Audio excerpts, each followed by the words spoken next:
Lévitique 16. 1. L'Éternel parla à Moïse, après la mort des 2 fils d'Aaron, qui moururent en se présentant devant l'Éternel. 2. L'Éternel dit à Moïse, parle à ton frère Aaron, afin qu'il n'entre pas en tout temps dans le sanctuaire, au-dedans du voile, devant le propitiatoire qui est sur l'arche, de peur qu'il ne meure. Car j'apparaîtrai dans la nuée sur le propitiatoire. 3. Voici de quelle manière Aaron entrera dans le sanctuaire. Il prendra un jeune taureau pour le sacrifice d'expiation et un bélier pour l'holocauste. 4. Il se revêtira de la tunique sacrée de lin, et portera sur son corps des caleçons de lin. Il se ceindra d'une ceinture de lin, et il se couvrira la tête d'une tiare de lin. Ce sont les vêtements sacrés, dont il se revêtira après avoir lavé son corps dans l'eau. 5. Il recevra de l'assemblée des enfants d'Israël 2 boucs pour le sacrifice d'expiation et un bélier pour l'holocauste. 6. Aaron offrira son taureau expiatoire, et il fera l'expiation pour lui et pour sa maison. 7. Il prendra les 2 boucs, et il les placera devant l'Éternel, à l'entrée de la tente d'assignation. 8. Aaron jettera le sort sur les 2 boucs, un sort pour l'Éternel et un sort pour Azazel. 9. Aaron fera approcher le bouc sur lequel est tombé le sort pour l'Éternel, et il l'offrira en sacrifice d'expiation. 10. Et le bouc sur lequel est tombé le sort pour Azazel sera placé vivant devant l'Éternel, afin qu'il serve à faire l'expiation et qu'il soit lâché dans le désert pour Azazel. 11. Aaron offrira son taureau expiatoire, et il fera l'expiation pour lui et pour sa maison.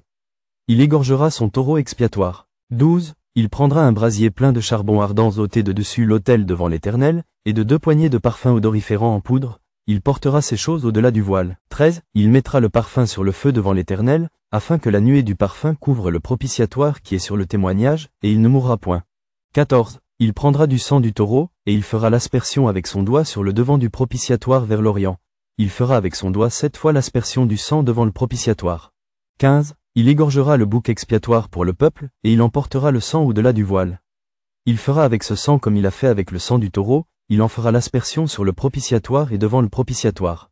16. C'est ainsi qu'il fera l'expiation pour le sanctuaire à cause des impuretés des enfants d'Israël et de toutes les transgressions par lesquelles ils ont péché.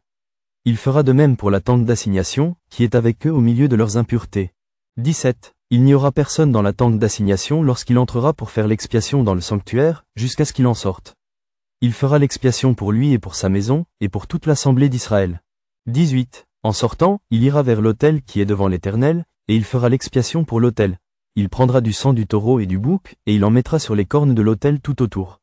19. Il fera avec son doigt 7 fois l'aspersion du sang sur l'autel.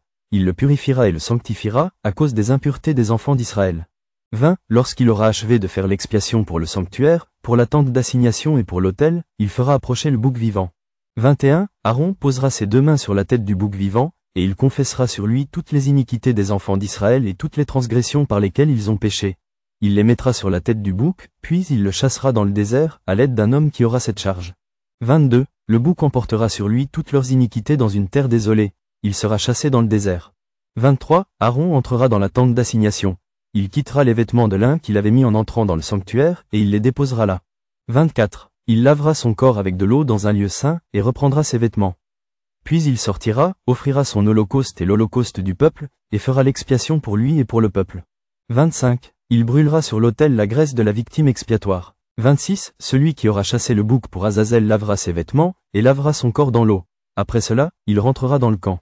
27. On emportera hors du camp le taureau expiatoire et le bouc expiatoire dont on a porté le sang dans le sanctuaire pour faire l'expiation, et l'on brûlera au feu leur peau, leur chair et leurs excréments. 28. Celui qui les brûlera lavera ses vêtements, et lavera son corps dans l'eau. Après cela, il rentrera dans le camp. 29. C'est ici pour vous une loi perpétuelle.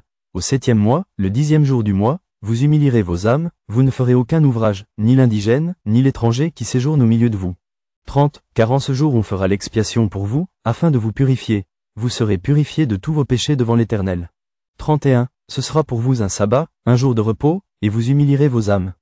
C'est une loi perpétuelle. 32. L'expiation sera faite par le sacrificateur qui a reçu l'onction et qui a été consacré pour succéder à son père dans le sacerdoce.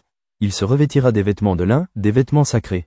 33. Il fera l'expiation pour le sanctuaire de sainteté, il fera l'expiation pour la tente d'assignation et pour l'autel, et il fera l'expiation pour les sacrificateurs et pour tout le peuple de l'assemblée. 34. Ce sera pour vous une loi perpétuelle. Il se fera une fois chaque année l'expiation pour les enfants d'Israël, à cause de leurs péchés.